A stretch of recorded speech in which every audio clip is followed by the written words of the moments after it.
देखिए, पहला दो चीज मैं बताना चाह रहा हूँ। भारतीय जनता पार्टी को जो सरकार है कर्नाटका में, हम दो मुद्दों लेकर चुनाव लड़ने चाह रहे हैं। एक है प्रो इनकम्बेंसी, दूसरा है प्रो डेवलपमेंट। ये दो मुद्दा लेकर हम चुनाव लड़ने के लिए हम तैयार है। इसकी ये दोनों मुद्दा लेकर ही हम चुनाव लड़ रहे हैं। दूसरा चीज है जो बार बार कांग्रेस पार्टी वालों ने एक भी सबूत लेकर वो बता रहे, वो है 40%। और एक दूसरा है पे सीएम का। ये दोनों विषय में कांग्रेस के पास कोई सबूत नहीं है। कांग्रेस को मैं ये सवाल पूछना चाहता हूं, कौन रोक रहा है? जब हमने कोर्ट का ऑर्डर लेकर लोकायुक्त को बलहीन किया, कांग्रेस ने बलहीन किया था, उसको हमने बल दिया है लोकायुक्त में।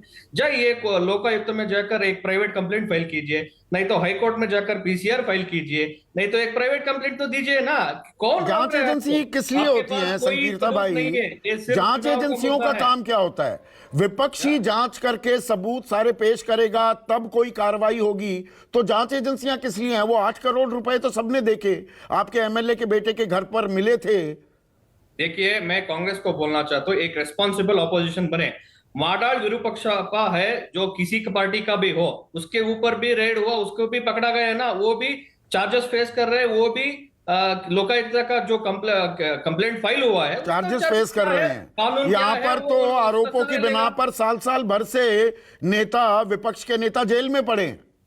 यहां वो चार्जेस फेस कर रहे हैं। नहीं, उसके ऊपर वो बीजेपी का ही विधायक था, बीजेपी लोकायुक्त ने उसके ऊपर रेड किया, वो क्या है, वो फॉर्मेलिटीज के ऊपर वो चल रहे हैं। लेकिन अगर मैं ये पूछना चाहता हूँ, कांग्रेस हमारा स्थान में होता तो ये इतना हिम्मत होते थे क्या? उसको उसका ही विधायक पे ऊपर रेड करवाने के लिए ताकत होता था क्या कांग्रेस को?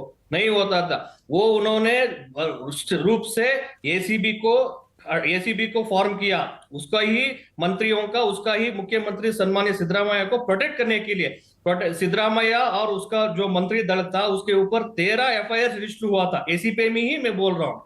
इसको प्रोटेक्ट करने के लिए ऐसा एक सबूत उन्होंने लेकर आया, जो बीएस कांग्रेस का गवर्नमेंट येदियुरप्पा है। को कौन प्रोटेक्ट कर रहा है? बीएस भ्रष्टाचार के मैं गंभीर मैं आरोप मैं लगे पूछ थे। मैं पूछना चाहूंगा, बीएस येडियुरप्पा जी के ऊपर कोई एफआईआर पेंडिंग है क्या? कोई कंप्लेंट अभी तक पेंडिंग है क्या? कोई केसेस पेंडिंग है क्या? ये तो बता दीजिए। केस ही खत्म कर दिए, इसलिए जांच ही कर्नाटका रोक का दी। उच्च न्यायालय ने यही तो उसका आरोप लगाए जा रहे हैं। सभी एफआईआर क्वाश किया है। कांग्रेस का डीके शिव कुमार का इलाफा को जो कंप्लेंट्स है वो क्वाश किया है, नहीं, वो सिर्फ प्रोसीडिंग्स चल रहा है। उसका अध्यक्ष, प्रदेश अध्यक्ष बेल पर है, उसका राष्ट्रीय यही तो अध्यक्ष बेल सवाल पर मैं है, आपसे पूछ रहा उसका हूं माताजी संकीर्ता भाई, सोनिया गांधी भी बेल कि पर है। कांग्रेस के नेताओं के खिलाफ जांच जारी है और आपके नेताओं पर जहां आरोप लगे वो जांच खत्म कर दी जाती है, एफआईआर क्वॉश हो जाती है। इसी बारे एफआईआर में तो क्वाश सवाल मैं पूछ करता रहा हूँ हूं। क्या? वो एफआईआर क्वाश हम कर रहे हैं क्या? बीजेपी कर रहे हैं क्या? वो तो कोर्ट कर रहे हैं ना, कानून का हिसाब से हो रहा है। कांग्रेस का बीच, जब मैं वही पूछना था तो वो बार बार बोल रहे हैं 40% है, पे सीएम है। हमारा इज्जत वो तेलंगाना के जाके उधर हमारा सीएम का वो खिलाया, इसके मानने का भी मैं बोलता हूँ। जाइए लोकायुक्त में कंप्लेंट फाइल कीजिए, कौन रोक रहा है आपको? आपके आपने पास सबूत नहीं कहा है। ये संकीर्ता सिर्फ भाई चुनाव के लिए कि लोगों को दो बेवकूफ मुद्दे करने हैं। के लिए ये सब मुद्दा उठा रहे हैं वो लोग। दो मुद्दे हैं, प्रो इनकम्बेंसी और प्रो डेवलपमेंट। प्रो इनकम्बेंसी की बात करते हैं।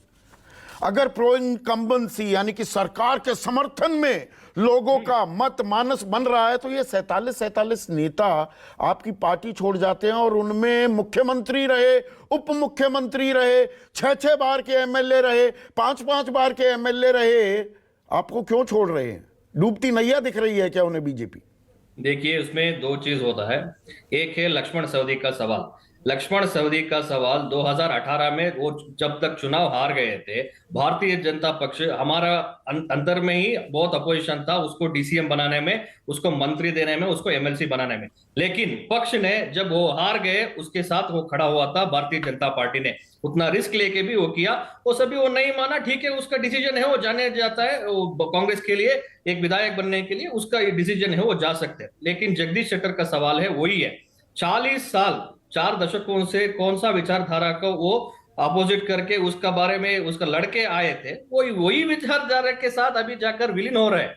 ओके, वो तो भी उसका आप ही जब डिसीजन करते है। हैं तो उससे जब चाणक्य तक नीति जगदीश बताया शेट्टर का जाता सवाल है। आता नहीं, जब तक जगदीश शेट्टर का संकीर्ता सवाल आता है। भाई, आप नहीं, करें तो रासलीला, यानी कि देखिए क्या कमाल की राजनीति है, ज्योतिरादित्य सिंधिया को ले आते हैं, जितिन प्रसाद को ले आते हैं, आरपीएन सिंह को ले आते हैं, कैप्टन अमरिंदर सिंह को ले आते हैं, वो भी सालों की एक विचारधारा को पालन करने वाले लोग थे। और यहां पर जगदीश शेट्टार कर दे तो उनका कैरेक्टर ढीला। नहीं, मैं कैरेक्टर डीला में नहीं नहीं, मैं एक वो गाने का एक मुहावरे का इस्तेमाल कर रहा हूं, वो नहीं, कैरेक्टर ढीला नहीं कह रहा हूं कि नहीं। और उन्होंने विचारधारा त्याग दी, तो आप भी तो त्याग करवा कर अपने खेमे में लेते आ रहे हैं लोगों को। मैं स्पष्ट कर देता हूँ, वो उनका डिसीजन है, वो क्या चाहिए वो कर सकते हैं। लेकिन भारतीय जनता पार्टी का जो स्टैंड है, कौन हमारा विचारधारा को मानकर, हमारा सिद्धांत को मानकर भारतीय जनता पार्टी में आना चाहते हैं, हम उसको स्वागत करेंगे। कौन उसको सफोकेट हो रहा है, वो नहीं मानेगा, इधर नहीं रहना चाहते, हम उसको कुछ से भेजने का भी काम कर रहे हैं। जब तक मतलब ये अजीबोगरीब एक परिस्थिति है। 1919 कांग्रेस के विधायक टूट का सवाल है 2013 में, 2000 नहीं, जगदीश शेट्टर का सवाल है 2013 में उनके ही नेतृत्व में हमने चुनाव लड़ा थे, हम बहुमत के सरकार थे, उससे सीधा आकर हम 40 सीट पर आ गए। लेकिन जब तक भी जगदीश शेट्टर को भारतीय जनता पार्टी ने नहीं छोड़ा, उसको विधायक बनाया और विरोध पक्ष की नेता बनाया, भारतीय जनता पार्टी ने किसी को भी नहीं छोड़ दिया, जब तक वो दिक्कत के समय में हो या जीत के समय में हो। लेकिन उन लोगों का इंडिविजुअल डिसीजन होता है, हम उसको रोक नहीं सकते। ये उसी से जुड़ा सवाल पूछ रहा हूं संकीर्ता भाई, ये अजीबोगरीब सी एक परिस्थिति नहीं है कि जो सालों से कमिटेड कार्यकर्ता, संघ से जुड़े हुए, संघ के बेहद नजदीकी, उनको टिकट डिनाय कर दिया जाता है, और वही नहीं और भी लोग हैं। पर कांग्रेस के 19 विधायक जो खेमा बदलकर आपकी तरफ आते हैं, सबको टिकट दोबारा से दे दिया जाता है। ये नई बीजेपी देख रहे हैं क्या? ये नई बीजेपी नहीं, इस बार हमने 60 सीट के ऊपर नया चेहरों के टिकट दिए हैं इस चुनाव में लड़ने के लिए। ऑलमोस्ट 72 नया लोगों के लिए हमने टिकट दिए। ये भारतीय जनता पार्टी का स्ट्रेटेजी है, एक एक्सपेरिमेंट भी है जिसमें हम सफल होने वाला है। हम इस बार बहुत कॉन्फिडेंस से कह रहा हूं, मैं स्पष्ट और संपूर्ण बहुमत का सरकार भारतीय जनता पार्टी का कर्नाटका में बनने वाली है। तो आप ताल ठोक रहे हैं पूर्ण बहुमत। वैसे पूर्ण मतलब साधारण की पूर्ण बहुमत का शब्द हम गलत इस्तेमाल कर देते हैं। 2/3 सीट जीतने वाले हैं या 113 से ऊपर जीतेंगे? हम सीट जीतने वाली है। कितना? 130 के ऊपर हम सीट जीतने वाली है। 130 के ऊपर, ठीक है, आपने ताल ठोक दी।